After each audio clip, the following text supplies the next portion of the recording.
All right, welcome to our last video for Unit 7. This is Unit 7, Note 6. And check your notes sheet because I believe I typed it as Unit 7, Notes 5. On your white notes sheet, you can change that to Unit 7, Note 6. Last one for Unit 7. Now we are putting things together. We did combinations and permutations earlier in the unit. Then just recently we talked about probability. Now we're doing probability with combinations and permutations. So just a few reminders, things that we should remember. The combinations and permutations formulas are listed there. N factorial over n minus r factorial times r factorial for combinations. And for combinations, we also need to remember that order is not important. Order does not matter. We don't care what order things are grouped in. Permutations, on the other hand, now our formula n factorial over n minus r factorial.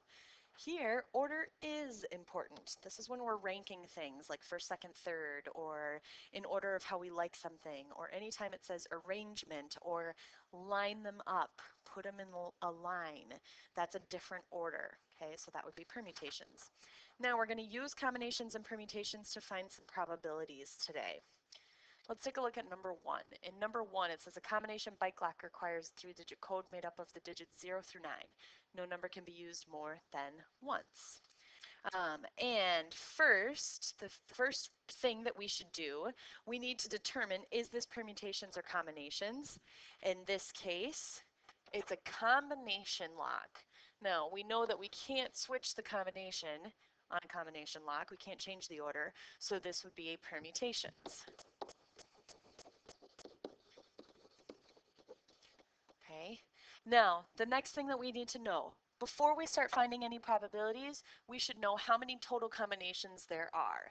So part A, that's the very first thing that you find, and that's the note that I have here. You might want to write that down on your page. Always find the total number of ways first. That's going to be the bottom of your probability fraction. So in part A, it says how many different combinations are possible. Well, there's 10 different digits in 0 through 9. And we're doing permutations, and we're choosing 3 of those digits. So it's 10p3. That means I have 10 factorial over 10 minus 3 factorial, which is 720 codes. And like I said, that's going to be the bottom of our probability fractions. Okay, now here's where the probability part comes into play. Let's look at B.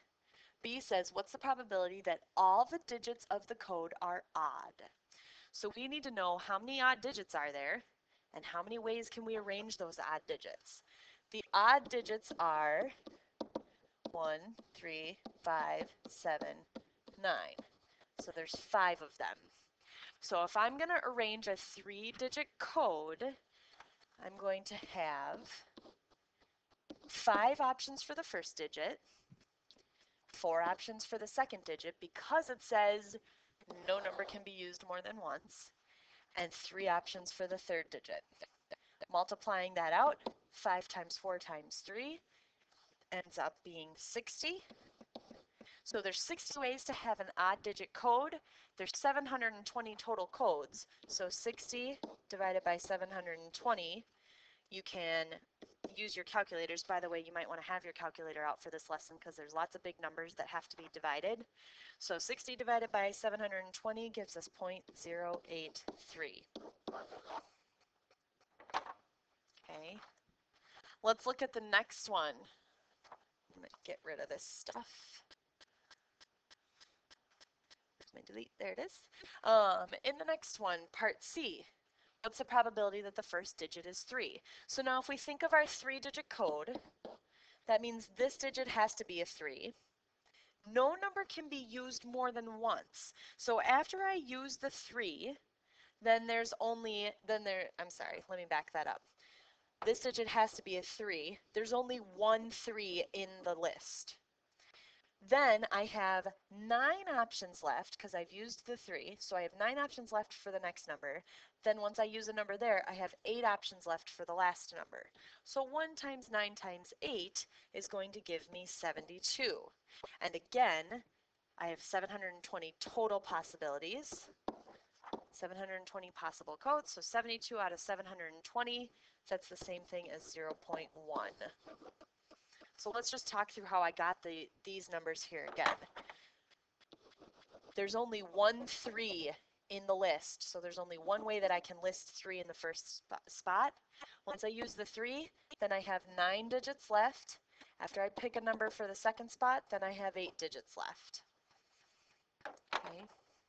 And the last one, let's look at part D. In part D, what's the probability that the code is 1, 2, 3? So 3 digits. I want my numbers to be 1, 2, and 3. There's only 1 1 in the list. There's only 1 2 in the list. And there's only 1 3 in the list. So there's only one way that I can get the code 1 2 3. If I find the probability of that one code out of the 720 total possibilities, that means my probability is 0.001. So very small chance that that's the code. Let's take a look at number 2. In number 2, it says we're looking at a word processing program. There's a 7-digit registration code. The digits are listed there, 1, 2, 4, 5, 6, 7, and 9. So not all the digits are listed, but some of them we can use. Each number has to be used, and no number can be used more than once. So again, this is going to be permutations, perms, because we're talking about a code, which means it has to go in a certain order. And again, the first thing that we should do is to figure out how many different registration codes are possible. I'm using all 7 codes, so this is, or all 7 digits, so this is going to be 7 factorial. And I get the 7 from 1, 2, 3, 4, 5, 6, 7 digits. Okay, so 7 factorial ends up being 5,040 codes. Okay, now that's going to be the denominator of all of my probability fractions. So part B, the first probability we're looking at, says what's the probability that the first 3 digits of the code are even? So here's what I need to know. I need to know what the even digits are. The even digits in this case are 2, 4, 6, and that's it. There's just 3 of them. And the odd digits, because I'm going to need to know those as well because I'm using all the digits, are 1, 5, 7, and 9. So there's 3 even digits, 4 odd digits. So let's set up our code. There's seven digits in our code, 1, 2, 3, 4, 5, 6, 7. I want the first 3 to be even. If the first 3 are even, that means that the next 4 are all odd. And remember that we can't repeat digits. So I have 3 possibilities for the first even digit. Once I use one of them, then I only have 2 possibilities for the second even digit. Once I use that one, then I only have 1 left for the third even digit. But I also have to place the odd. I'm going to have 4 possibilities for the first odd digit, because there's 4 odd digits to choose from. Then once I use that one, then I have 3, then I have 2, then I have 1. When I multiply those all out, 3 times 2 times 1 times 4 times 3 times 2 times 1, I get 144. So my probability is 144 out of my total, which was 5,040. This again is where you're going to want your calculators, 0.029. Okay. Let's try the next one. What is the probability that the first digit is 1? So again, if I set up my 7 digits, I have 1, 2, 3, 4, 5, 6, 7. I want the first digit to be 1. There's only one way that that can happen because there's only 1 1 in the list. Now, once I place that 1, I have 6 options left for the next digit. Then I use that number, 5 options left for the digit after that, then 4 left, and so on, all the way down. When I multiply that out, that means there are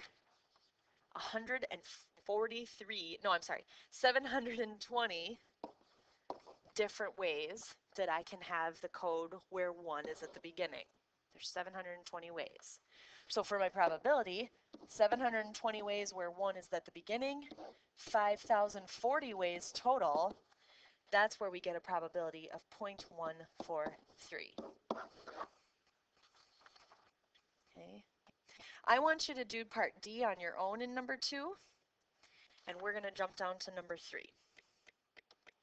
In number 3, Mr. Domingos is setting up some volunteer tutors. There's 12 students, or he's choosing 12 students out of a group of 7 seniors, 5 juniors, and 4 sophomores. Now, this is one where there's 12 kids, they're going in a group. We don't care what order they're in, so it's combinations. Okay, combinations here.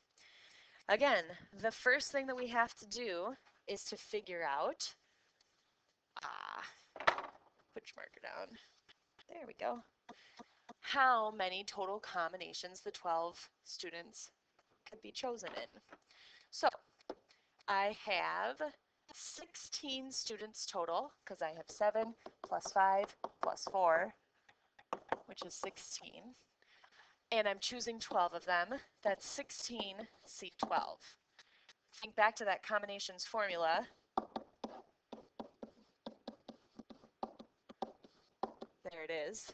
When I plug all that in, I end up with 1,820 possibilities. Okay, 1,820 different ways that those groups, or that group of 12 students could be chosen. So now let's look at part B. It says, what's the probability that he chooses 4 seniors, 4 juniors, and 4 sophomores? 3 things happening here. Choosing the seniors, choosing the juniors, choosing the sophomores. So for the seniors, we're going to need the combinations formula for all 3 of these. For the seniors, I have 7 to choose from, and I'm choosing 4. For the juniors, I have 5 to choose from, and I'm choosing 4. And for the sophomores, I have 4 to choose from, and I'm choosing 4. Now you're going to want to go through and calculate all 3 of those. When you calculate all 3 of those, you end up with 35 here, you have 5 there, and you have 1 there. Multiplying those together, 35 times 5 times 1 ends up being 175. Okay, so there's 175 ways that you could get 4 seniors, 4 juniors, 4 sophomores. To find the probability, I would take 175 and divide it by my total number of ways, 175 out of 1,820.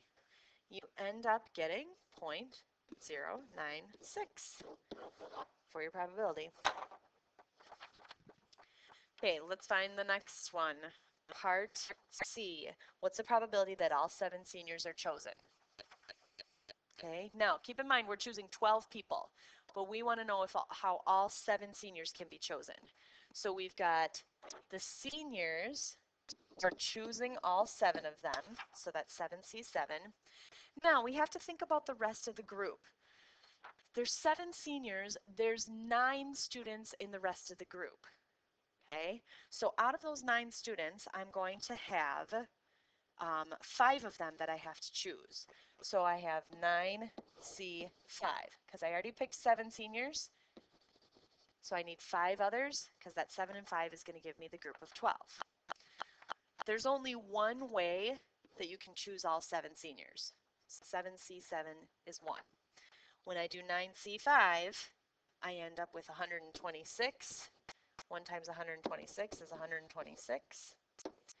Doing the probability, 126 divided by my total number of ways, which again was 1,820. I get 0.069. That's my probability. Okay. All right, so we're going to end up stopping there for now, and we're going to look at number 4 in class tomorrow.